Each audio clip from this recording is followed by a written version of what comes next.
করা হবে। সকলকে জড়ো করে নিয়ে রাসূল পাক সাল্লাল্লাহু আলাইহি কাছে গিয়ে বলে, হে নবী মুহাম্মদ, তুমি আসমানের উপরে কি হচ্ছে আমি তোমাদেরকে তোমার জিজ্ঞাসা করব না। তুমি যদি সত্যিকার বাইতুল মুকাদ্দাসে গিয়ে থাকো, সমস্ত নবী আম্বিয়া আলাইহিস সালাতু সালাম যদি তোমার পিছনে ইক্তেদা করে, তুমি যদি ওই মসজিদে নামাজ পড়ে থাকো, তাহলে ওই মসজিদের কটা গেট, কটা দরজা, কটা জানালা, কেরাম কালার মসজিদ আমাদেরকে বর্ণনা দাও। জোরে বলুন না সুবহানাল্লাহ। কে বলছে? আবু জেহেল বলছে নবীকে। আবু জেহেল যখন বলল, আমার নবী মাথাটা হাট করলো। আমার আল্লাহ পাক ডেকে বললেন, জিবরাইল চলে যাও, চলে যাও। এ জিবরাইল দেরি করো না, জিবরাইল চলে যাও। আমার নবীর সম্মুখে এই মুহূর্তে বাইতুল মুকাদ্দাসটাকে আমার নবীর সম্মুখে তুলে ধরো। জোরে বলা যাবে না সুবহানাল্লাহ। আল্লাহ পাক আমার নবীকে ওই বাইতুল মুকাদ্দাসটাকে আমার নবীর সম্মুখে তুলে ধরেছে। আমার নবী দেখে দেখে দেখে দেখে আমার নবী তাকিয়ে তাকিয়ে জবাব দেয়। আবু জেহেল অবাক হয়ে যায়। নবী পাক সাল্লাল্লাহু যারা অপমানিত করতে এসেছিল, আমার নবীর হাতে হাত দিয়ে কলমা পড়ে মুসলমান হয়ে গিয়েছিল। জোরে বলুন না, আর একটু জোরে বলা যাবে না সুবহানাল্লাহ। কোন নবী বোঝা গেল না? সবাই নবীর সম্মান এক জায়গায় বলছিলাম। আমি আমার নবী পাক সাল্লাল্লাহু শান বর্ণনা করছিলাম। ও ভাই, এই এত মানুষকে দাওয়াত দিয়েছি না, একটু বেশি হবে? তারা কোথায়? পথে শুনছে? তোমরা দাওয়াত দাও না? তোমরা বলো না? আশ্চর্য ঘটনা ঘটবে তো। মার খাবে কারা? মুসলমান। মরবে কারা? মুসলমান। আর নেতা হবে কারা?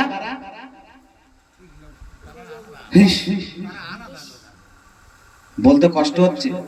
এই মার খাবে মুসলমান, মরবে মুসলমান, নেতা হবে কারা? ইহুদিন নাসাররা।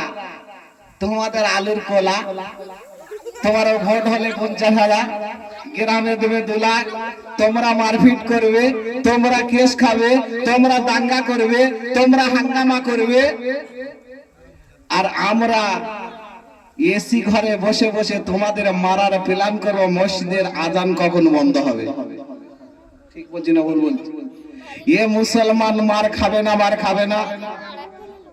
এ মুসলমান মার খাবে না? খাবে না? কাল সকালবেলা আরেকটা মুসলমানের ঘর বাহার জন্য আরেকটা মুসলমানদেরকে টাকা দেওয়া হবে। এরা এত বদ্ধ, এত বোকা, এত মাথা ব্যথা, হতভাগা মুসলমান যে আমরা কাকে মারতে যাচ্ছি একবার দ্বিধা করলো না যে আমার একজন মুসলমানকে আমি তাকে আমার গ্রাম ছাড়া করলাম, তাকে গ্রাম ছাড়া করলাম। কার কথা শুনে, যার কথা শুনে তুমি যার ভাইকে তুমি তাড়িয়ে দিল, সে চোখের পানি ঝরালো, সে অসহায় হলো, আর তুমি দিব্যি কলে টাকা নিয়ে ঘুরলো। আর ওরা ঠান্ডা ঘরে এসি বসে দেখে, বলে মজা নাই, দেখো তোমাদের খেলাটা কেমন খেললাম, দেখো আমরা খাই এসির ঘুম, আমরা খাই ঠান্ডা ঘরের ঘুম, আমরা খাই কোটি কোটি টাকা। আর মুসলমানরা দেখ কেমন করে ছোটে, তারা কেসে যায়, দাড়িওয়ালা টুপিওয়ালা লজ্জিত, আমরা অপমানিত। একবার কেসে দাও, থানার মধ্যে ঢুকে দেখো দাড়িওয়ালা টুপিওয়ালা মুসলমান কি করেছে, রেপ করেছে, কি করেছে, লুট করেছে, কি করেছে, অমুক জনের মাথা ফাটিয়েছে। কারা? মুসলমান। থানায় গিয়ে দেখো 99% মুসলমান। এই মুসলমান এরা লাঞ্ছিত, বঞ্চিত, অপমানিত, অশিক্ষিত। কেননা এরা ইসলাম থেকে বার হয়ে গিয়েছে। আর কি করে বলবো বাপ?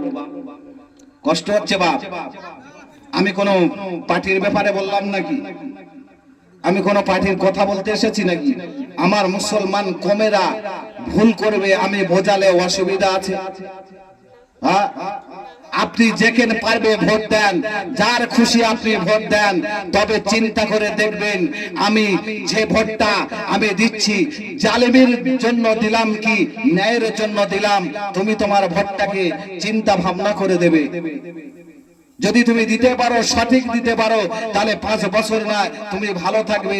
যদি তুমি ভুল করো 5 বছর তোমাকে মার খেতে হবে।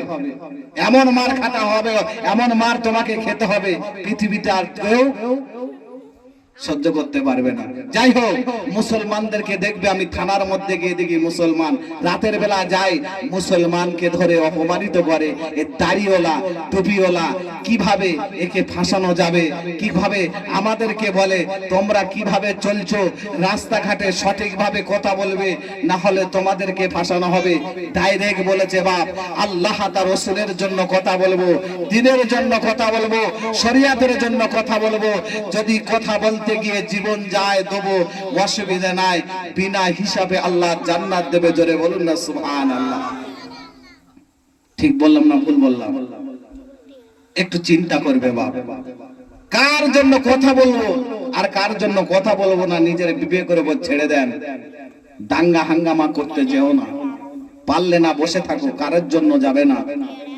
আপনি যার জন্য যাবে, যদি আপনি আমার জন্য 10 জন মুসলমান যদি আমার পক্ষে এসে যায়, আমি নেতা হয়ে যাব। যাব না? যাব না? আমার পিছনে যদি কাল সকালবেলা 20 জন যায়, নেতার কাছে দেখবে এর পিছনে 20 জন লোক আছে, তাহলে একে 20,000 টাকা দেওয়া হোক। তোমাদেরকে নিয়ে যাবে, লোক দেখাবে, তোমাদেরকে মুখে ফেলবে, ফেলে টোপ দিয়ে 20,000 20,000 1 লক্ষ টাকা নিয়ে নিল। নেবার পরে তোমাদের দেবে 200 500, যাও মুসলমান মদ খেয়ে এসো, যাও মুসলমান বাজার করে এসো। হয়ে গেল কাজ, উনি নেতা হয়ে গেল। আর নেতার কাছে তুমি যখন যাবে, নেতা কেতা হয়ে ঘুমোবে। এটা হবে না, সেটা হবে না, এটা করব না, সেটা করব না, আপনার দিকে ঘুরিয়ে তাকাবে না। যাও, তোমার ঝামেলা তুমি বোঝো। তুমি চিন্তা করে দেখবে, ভেবে দেখবে আমি কি বলেছি, বুঝিয়ে তোমরা দেখবে। ঠিক বললাম না ভুল বললাম? আমি এক জায়গায় ওয়াসওয়াসিয়াত করতে গিয়েছি, আমার এই ভাই ছিল মনে হচ্ছে যত সম্ভব, নবী পাক সাল্লাল্লাহু আলাইহি ওয়াসাল্লামের শান বর্ণনা করছিলাম, যখন ওয়াসওয়াসিয়াত করছিলাম। করতে করতে আজান দিচ্ছে, আজান এশারার আজান দেয় না? আজান দেওয়ার পরে সমস্ত মজলিস থেকে লোক উঠে নামাজ আদায় করলো। সবাই যদি উঠে যায়, আমি কি বসে থাকবো? চলে গেলাম, নামাজ আদায় করলাম। নামাজ আদায় করার পরে আমি উঠলাম, উঠে বললাম, ভাই যদি নামাজটা যদি 9টায় 7টা অসুবিধা হতো। বলছে আগে নামাজ, তারপর ওয়াসওয়াসিয়াত। নবী পাক সাল্লাল্লাহু আলাইহি সাল্লামের শান বর্ণনা করছিলাম, নবী পাক সাল্লাল্লাহু আলাইহি সাল্লামের আকীদা বর্ণনা করছিলাম। বিঘাত ঘটা দিয়েছিল নবীর ভালোবাসা। সাহাবীদের জীবনের সাথে যদি আমাদের জীবন যদি মিলাতে না পারি, এক না করি নবীকে, সাহাবীরা যেমন ভাবে ভালোবেসেছে ওইভাবে যদি আমরা ভালো না বাসতে পারি, তাহলে কিন্তু গন্ডগোল আছে না নাই? দেখি এবার আমার আর আল্লাহ রাসূলের সাহাবীদের জীবনের চরিত্র একটু আলোচনা করব। আল্লাহ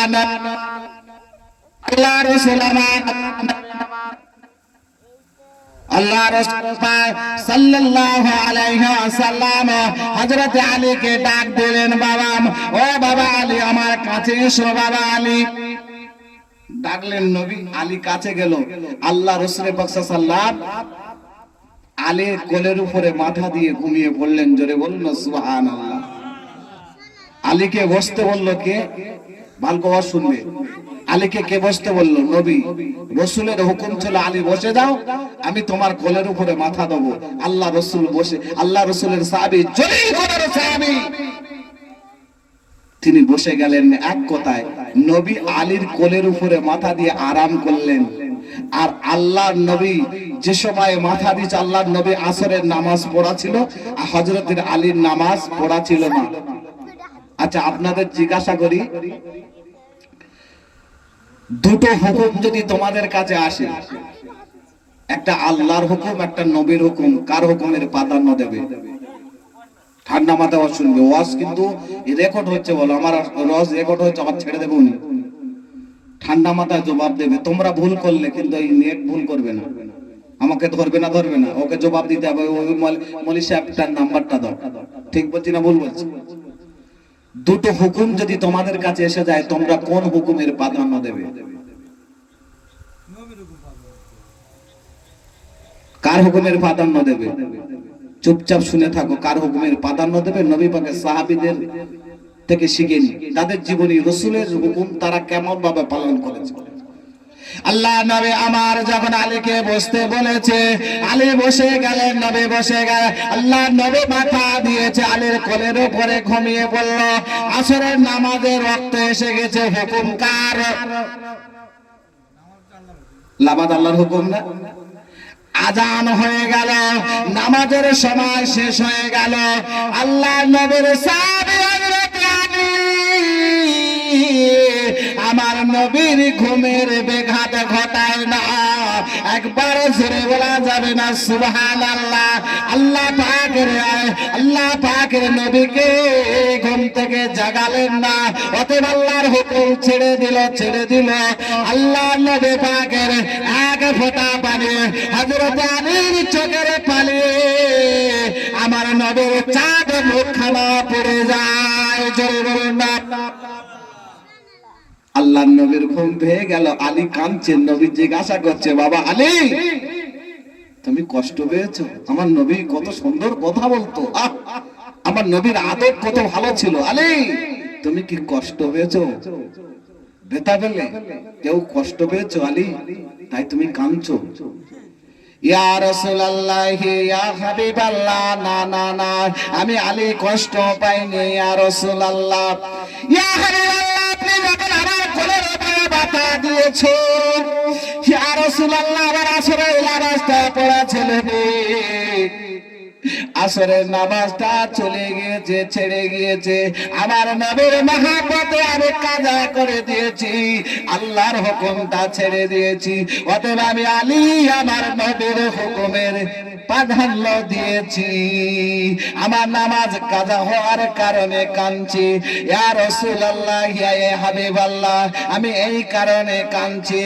আল্লাহ নবী থেকে বলে, আমি কাঁদবে না। সূর্য ডুবে গেছে, ও বাবা আলী রে। আল্লাহর নবী ডাক দিল, উদয় হয়ে যাবে সূর্য, যে আল্লাহ তোমাকে সৃষ্টি করেছে। এ ডুবে যাওয়া সূর্য রে, আমি রাসূলুল্লাহ, আমি আল্লাহর নবী তোমাকে হুকুম করে উদয় হয়ে যাও। আমার নামাজ আলী পড়তে চায়, আমার আল্লাহ পাকের হুকুম আদায় করবে। এ সূর্য, তুমি উঠে যাও, উদয় হয়ে যাও রে। আল্লাহ পাকের কাছে সূর্য বললে, আল্লাহ গো, তোমার হুকুম ছিল চলে যাওয়া, ডুবে যাওয়া, আল্লাহ তোমার নবীর হুকুম হলো উঠে যাওয়া, কার হুকুমের প্রাধান্য দেব? কি বলছে আল্লাহ, আমি কার হুকুমের প্রাধান্য দেব? আবার আল্লাহ বলে, সূর্য রে, আমার হুকুমটা ছেড়ে দাও, আমার নবীর হুকুমের প্রাধান্য দাও। একবার জোরে বলা যাবে না সুবহানাল্লাহ? এ সূর্য রে, আমার নবীর যে গোলাবতী করলো, আমার নবীর যে হুকুমটা মেনে নিল, আমার নবী যে আতাওয়াত করলো, আমি আল্লাহ সে আমার আতাওয়াত করলো। জোরে বলুন না সুবহানাল্লাহ? আর একটু জোরে বলা যাবে না সুবহানাল্লাহ? ও সূর্য আমার নবী উদয় করে দিয়েছিলেন, আমার নবী তুলে দেখিয়ে দিয়েছিলেন, আলী 4 রাকাত নামাজ আদায় করেছে। একবার জোরে বলা যাবে না সুবহানাল্লাহ? আমরা হলে কি করতাম? আরে বেটা, আগে নামাজ, তাই না?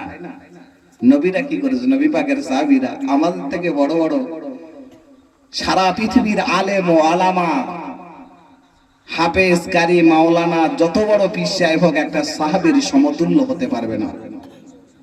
তারা বুঝলেন, আমরা বুঝেছি। তারা বুঝতে পারলো না, আমরা বুঝে গিয়েছি। এই নবী আমাদের মতো নাকি? হ্যাঁ, নবী আমাদের মতো? নবী আমাদের মতো না। যারা বলবে নবী আমাদের মতো তাদের গন্ডগোল আছে না নাই? হ্যাঁ, আল্লাহ পাক নবীর হুকুমকে মানতে বলেছে স্বয়ং আমার আল্লাহ। ইস্তাজিবু লিল্লাহি ওয়া রাসূলিহি জাদাকুম। আল্লাহ তার রাসূল যদি তোমাদেরকে ডাকে, রাসূল যদি তোমাদেরকে ডাকে, তার ডাকের সাড়া দাও। জোরে বলুন না সুবহানাল্লাহ। ইস্তাজিবু লিল্লাহি ওয়া রাসূলিহি জাদাকুম। তোমরা আমার নবীর ডাকের সাড়া দাও। একবার জোরে বলুন না সুবহানাল্লাহ। সকলার কাবার কাবা নবী মুহাম্মদুর রাসূলুল্লাহ। একবার জোরে বলুন না সুবহানাল্লাহ। নবীকে চিনতে হবে, নবীকে মানতে হবে, মানার মতো নবীকে মানতে হবে, নবীকে ভালোবাসার মতন ভালোবাসতে হবে। নবীকে ভালোবাসলে আল্লাহ জাহান্নামের আগুন ওই ব্যক্তিকে স্পর্শ করবে না। কি হলো বাপ, এদিক সেদিক কেন? হুজুর তো ওয়াজ করছে, আবার কোন হুজুর ওয়াজ করবে? যা বলছি সেটা শোন। এদিকে শ্রবণ দাও। যদি বলো ভাই দোয়া করে দাও তো দোয়া করে দেবো। শ্রবণে আপনি কথা বলছেন, এদিকে রেকর্ড হচ্ছে। আমি যদি একটা কথা ভুলিয়ে যায় বাতিল্লা ধরে ফেলবে। গুরুত্বপূর্ণ আলোচনা করছি, বুঝতে পারছো না? আপনারা আবিজবি নয়, এখানে আল্লাহ পাকের অগণিত রহমতের ফেরেশতা নিযুক্ত করা হয়, যেখানে আল্লাহ তার রাসূলের কথাবার্তা আলাপ আলোচনা হয়। একবার জোরে বলুন না সুবহানাল্লাহ। কোথায় বসেছো? সারা জীবন দোয়াজ করছো, বলছে লা ইলাহা ইল্লাল্লাহু মুহাম্মাদুর রাসূলুল্লাহ বলা যাবে না। বলছে না, বলে না? হ্যাঁ, বলছে না, বলে না? নবী আমাদের মতো বলছে না, বলে না? মিলাদ শরীফ করা যাবে না, সর্বসানি করা যাবে না, বাপ মার কবর জিয়ারত করা যাবে না, বলছে না, বলে না? বলছে বাপ মা মরে গেলে তাদের জন্য খানা করা যাবে না, বলছে না, বলে না? বলছে না, বলে জানাজার পরে দোয়া করা যাবে না, বলছে না, বলে না? আপনারা কোথায় আছে? কিয়াম করা যাবে না, আমরা করি না, করি না। তাহলে যদি কোনো হুজুরকে তোমরা পাঠ করে নিয়ে এসেছো, হুজুরকে জিজ্ঞাসা করো যে দেখেছো যে কিয়াম করা যাবে, একটা দলিল দাও। না হাওড়া থেকে শিয়ালদা ওয়াজ করে চলে গেছে, কোনটা করেছে? দলিল লাগবে তো। কোনো কিছু আজগবি করা যায় না, যেটা করতে হয় কোরআন ও হাদিসের তত্ত্ববিদ। যদি কোরআন ও হাদিস থেকে পাওয়া যায় সেই ইবাদতটা করা যাবে, সেই কাজটা করা যাবে। যদি কোরআন ও হাদিস থেকে পাওয়া না যায় ও কাজ করা যাবে নাকি শরীয়ত আপনারা বানাবেন? বানানো যাবে না। কোন কথা আলোচনা করবে? আমাদের ওখানে জানাজার পরে দোয়া করার জন্য মুসলমান মারপিট করে গোতাগুতি করেছে, করে নাকে খুশি মেরে নাক ফাটিয়ে ফেলেছে, পুলিশ এসে ধরে নিয়ে গেছে। কেরা মুসলমান বুঝতে পারো না? আচ্ছা বলো, এই মুসলমান আছে না নাই? এক মুসলমান আর মুসলমানকে বলছে লা ইলাহা ইল্লাল্লাহু মুহাম্মাদুর রাসূলুল্লাহ বলা যাবে, আর একজন বলছে বলা যাবে না। দুজন দাঙ্গা করে মসজিদ থেকে বার হয়ে দুটো মসজিদ তৈরি করে করছে না, করে না? এ মসজিদে একরকম, এ মসজিদে আর এক রকম, ফিতনা শুরু হয় না। আল্লাহ রাসূল পাক সাল্লাল্লাহু আলাইহি ওয়াসাল্লাম বলছে, আমার নবী পাক সাল্লাল্লাহু আলাইহি ওয়াসাল্লাম বলছেন, তোমাদের কাছে যখন ফিতনা দেখা দেবে, দ্বিমত দেখা দেবে, তোমরা ওই সময় আমি রাসূলুল্লাহ তোমাদের কাছে দুটো জিনিস রেখে গেলাম। দুটো জিনিস, দুটো জিনিস তোমাদের কাছে রেখে গেলাম। একটা হলো ওয়া কিতাবুল্লাহ ওয়া সুন্নাতুর রাসূলিহি, একটা হলো আল্লাহ পাকের কোরআন, আর একটা হলো হাদিস। যদি এই দুটো তোমরা যদি মজবুত করে ধরতে পারো, পৃথিবীর কেউ তোমাদের পদভ্রষ্টা করতে পারবে না। একবার জোরে বলুন না সুবহানাল্লাহ। তাহলে ফিতনা ফাসাদ দেখা দিয়েছে, এখন আমরা কোন রাস্তায় চলবো? কে ফুরফুরা, কে সিলসিলা, কে তবলিগ, কে দেওবন্দ আমরা দেখবো না। কোথায় যেতে হবে? আল্লাহ রসুল বলেছে কোরআন ও হাদিস। কোরআন ও হাদিস মানতে হবে। কোরআন ও হাদিসের মধ্যে পাওয়া যায় কিনা দেখতে হবে। আপনারা তো সাধারণ মানুষ, আপনারা তো আর কোরআন হাদিস ইস্তেহাদ করতে পারবে না। তাহলে যারা কোরআন ও হাদিসের তত্ত্ববিদ আলোচনা করে তার কথা ওই কোরআন হাদিসের মধ্যে ফেলে দেখে নাও। লা ইলাহা ইল্লাল্লাহু মুহাম্মাদুর রাসূলুল্লাহ যদি বলা যায়, কোরআন ও হাদিস থেকে যদি প্রমাণিত হয়, যদি দলিল দিতে পারে, তাহলে ওই বক্তার কথাটা, ওই আলেমের কথাটা মেনে নাও। যদি কোরআন ও হাদিস থেকে যে ব্যক্তিটা বলতে পারবে না, যদি মুখে বলে করা যাবে না, ওই ব্যক্তির কথাটা মেনে নেবে? মেনে নেওয়া যাবে না। তাহলে আমাকে জিজ্ঞাসা করলো, ভাই তা জানাজার পরে দোয়া করতে হবে, জানাজাটাই তো দোয়া, আপনি আবার দোয়া কোথায় পেলেন? আল্লাহ রসুলের সাহাবীরা তো করেননি। মুসনাদ আহমদের মধ্যে হাদিস এসেছে, জামিউল হাদিসের প্রথম খণ্ডে 73 পৃষ্ঠার মধ্যে হাদিস এসেছে। কিতাবুল ঈমান বুখারী শরীফের হাদিসের মধ্যে, জামিউল হাদিসের প্রথম খণ্ডে 73 পৃষ্ঠার মধ্যে হাদিস এনেছে। হ্যাঁ, এই হাদিসটা আমি তোমাদের কাছে পরিবেশন করব, ভালো করে শুনবে। জানাজার পরে দোয়া স্বয়ং আল্লাহ রসুল করেছে। কে করেছে? স্বয়ং আল্লাহ রসুল করেছে। আমার নবী পাক সাল্লাল্লাহু আলাইহি ওয়াসাল্লামের চাচি আম্মা জান ফাতেমা বিনতে আসাদ, যিনি আমার নবী পাকের দেখভাল করেছিলেন, লালি পালিত করেছিলেন।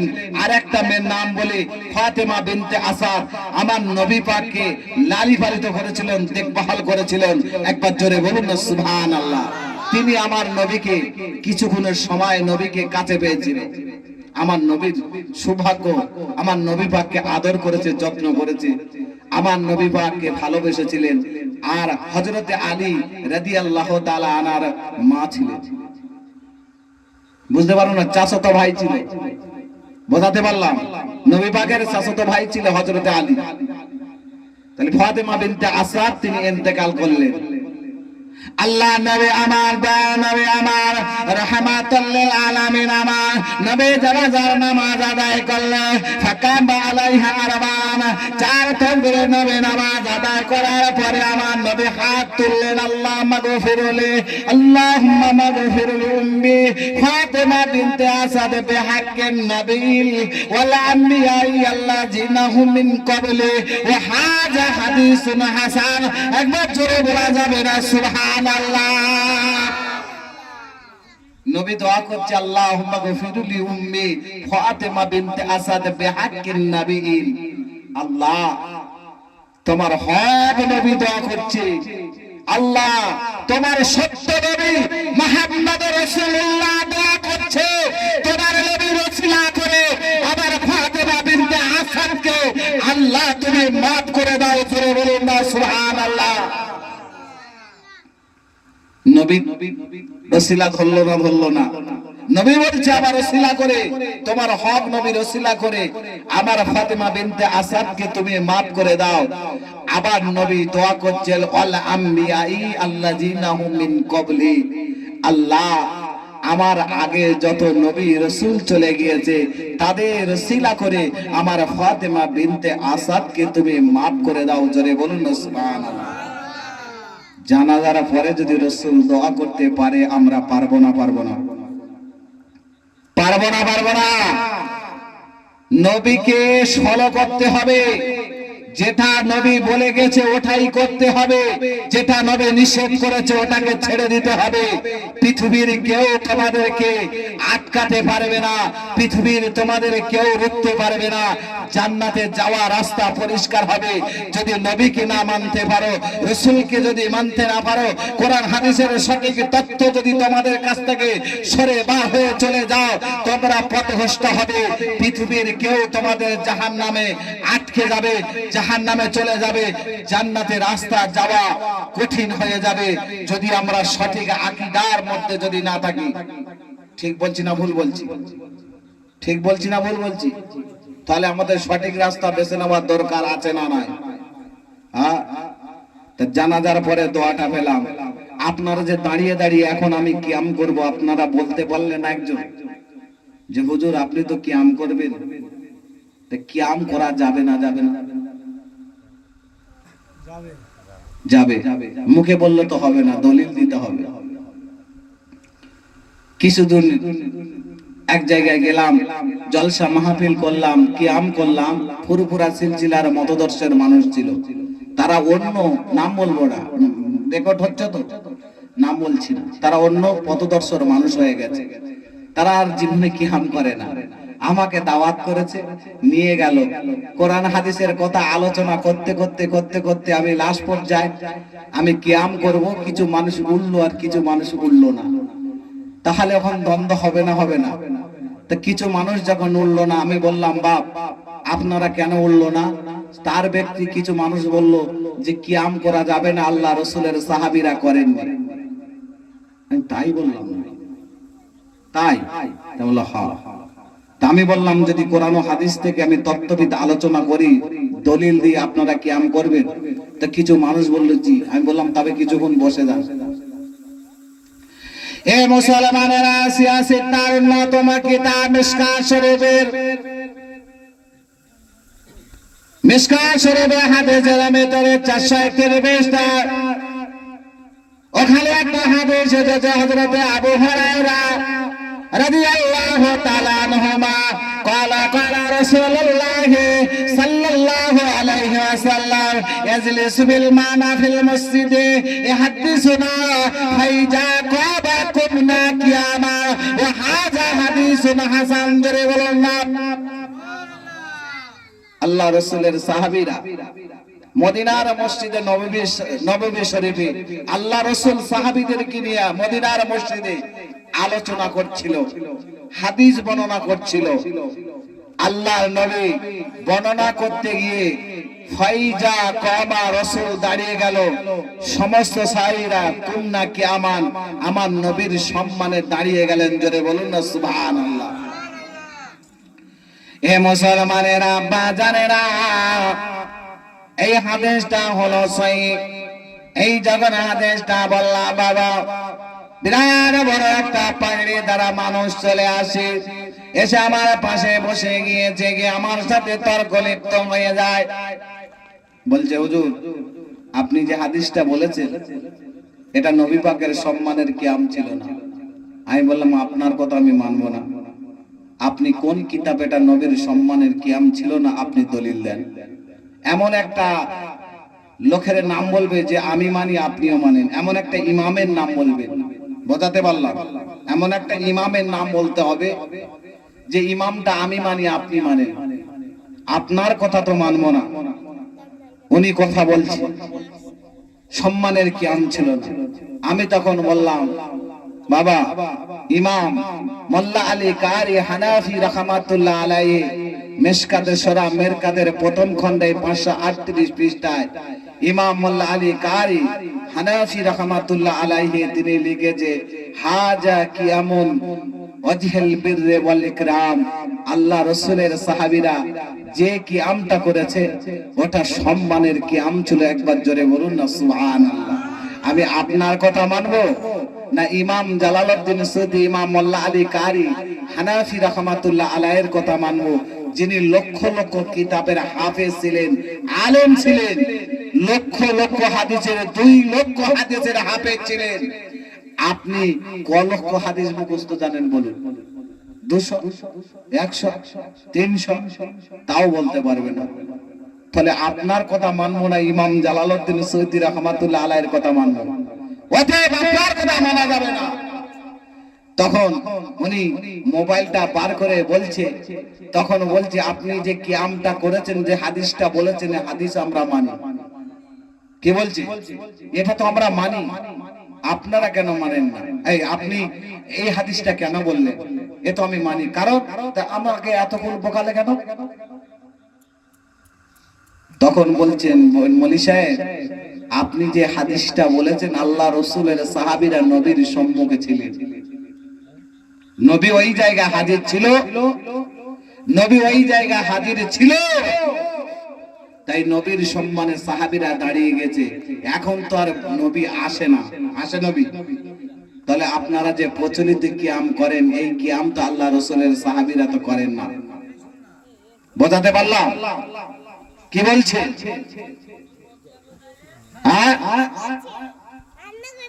বোঝাতে পারলাম না? আমরা যে প্রচলিত কিয়াম করি, প্রচলিত, আল্লাহ রাসূলের সাহাবীরা তো এইভাবে কিয়াম করে না। আপনারা মাহফিলে দাঁড়িয়ে দাঁড়িয়ে কিয়াম করেন, এই রকম তো আল্লাহ রাসূলের সাহাবীরা করেন না। আপনারা করেন কেন বলুন? বোঝাতে পারলাম? আমি তখন বললাম, মৌলী সাহেব, নবীকে না দেখে ও সালাম দেওয়া যায়? একবার জোরে বলুন না সুবহানাল্লাহ।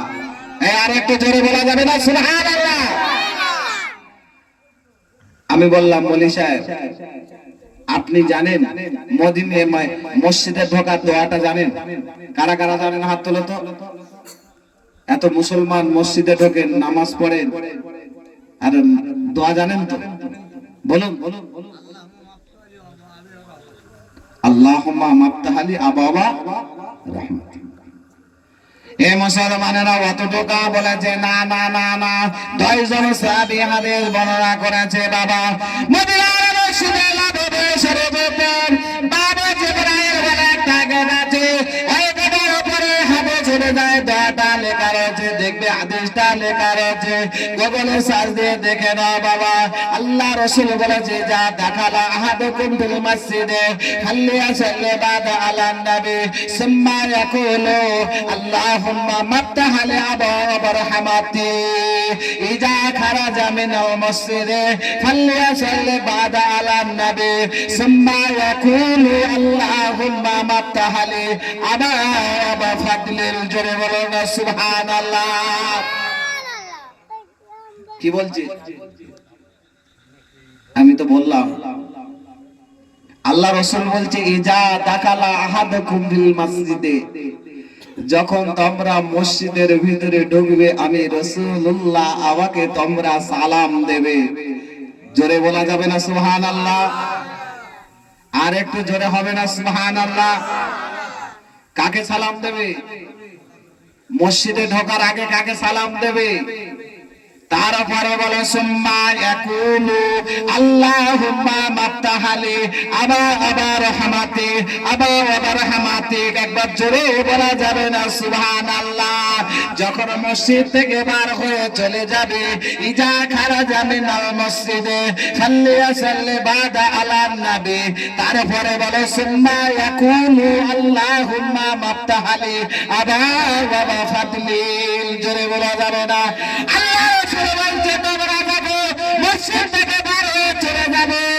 আমি রাসূলুল্লাহ আমাকে তোমরা সালাম দেবে। এ যুবকেরা, আমরা যখন মসজিদের ভিতরে ঢুকু, আমরা যখন মসজিদের ভিতরে যখন আসি, তখন কি নবী মসজিদের মধ্যে থাকে নাকি? আজ বুঝতে পারছ তো? তাহলে নবীকে দেখে সালাম দেওয়া যাবে না যাবে না? যাবে না যাবে না? জোরে আওয়াজ দাও, যাবে না যাবে না? যত দোষ নবীকে নিয়ে, হ্যাঁ, নবীকে দেখে সালাম দেওয়া যাবে, না দেখেও নবীকে সালাম দেওয়া যাবে, হাদিসে প্রমাণিত। জোরে বলা যাবে না সুবহানাল্লাহ? এ মুসলমানেরা, কিতাবে পড়া যায় বাবা, তাফসীরে তাবারি শরীফ আল্লামা ইমাম জরির তাবারি রাহমাতুল্লাহ আলাইহি, তিনি তার তাফসীরের কিতাবের মধ্যে লিখেছে, তাফসীরে রুহুল বায়ান আল্লামা ইসমাইল হাকি রাহমাতুল্লাহ আলাইহি, তিনি লিখেছে বাবা, তার কিতাবের ভিতরে লিখেছে, তাফসীরে রুহুল বায়ানি আল্লামা ইমাম মাহফুজ আলম বাগদাদি রাহমাতুল্লাহ আলাইহি। কত কিতাবের নাম বললাম, মনে থাকবে না? একটা কিতাবের নাম মনে থাকবে, তাফসীরে রুহুল মাআনি আল্লামা ইমাম মাহফুজ আলম বাগদাদি রাহমাতুল্লাহ আলাইহি 21 নম্বর খণ্ড 286 পৃষ্ঠার মধ্যে লিখেছে, ইন্নান নাবিয়্যু সাল্লাল্লাহু আলাইহি ওয়াসাল্লাম, একজন মলি সাহেব এই ফুরফুরা শরীফের দাদা হুজুর পীর কেবলা রাহমাতুল্লাহ আলাইহি তিনি মজলিসে জলসা করছিল, মাহফিল করছিল। তানার মসজিদে এই তানার মজমাতে দাদা হুজুর পীর কেবলা রাহমাতুল্লাহ আলাইহি তার মুরিদদেরকে নিয়ে ওয়াজ নসিহত করতে করতে করতে করতে আমার নবী পাক সাল্লাল্লাহু আলাইহি এসে ওই মজলিসে হাজির হয়েছে। তো ওই বক্তাটা বলছে যে আর কোন জায়গায় আসতে পারলো না, এই ফুরফুরা শরীফে এসে বসে গেল। নবী ফুরফুরা শরীফে হাজির, নবী আসতে পারে না, এটা গাঁজাখড়ি গল্প বলছে না, বলে না আসতে পারে না, পারে না। নবী যেখানে ইচ্ছা সেখানে যেতে পারে না, পারে না। আল্লাহর প্রদত্ত ক্ষমতায়